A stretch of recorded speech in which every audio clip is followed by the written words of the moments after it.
Hi friends, welcome to Suma channel.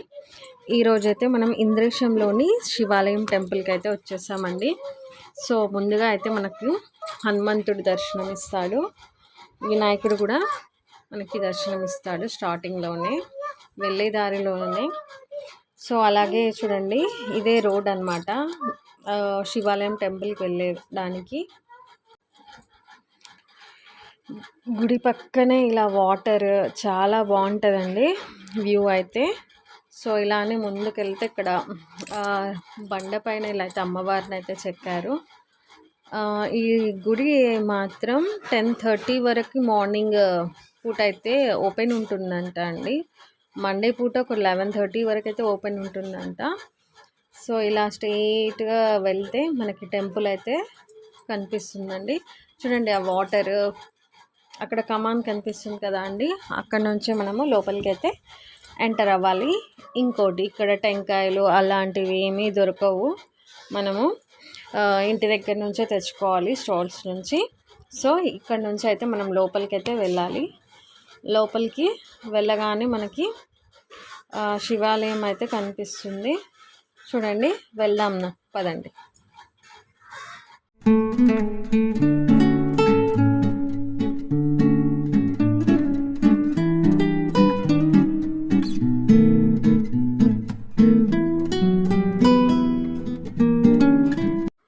ఇది వచ్చేసి గజస్తంభం అండి, పాతకాలం నాటిది.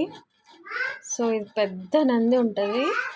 ఆ నంది ముందల మనకి శివలింగం అయితే ఉంటుంది. ఇక్కడైతే మనమే అభిషేకం చేసుకోవచ్చు, కానీ గర్భగుడిలో ఉన్నది మాత్రం పంతులు గారు చేస్తారు.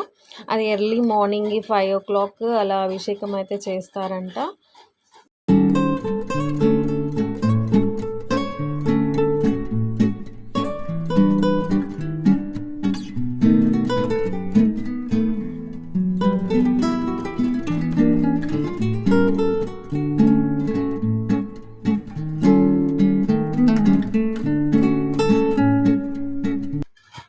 ఇది గర్భాలయం అండి.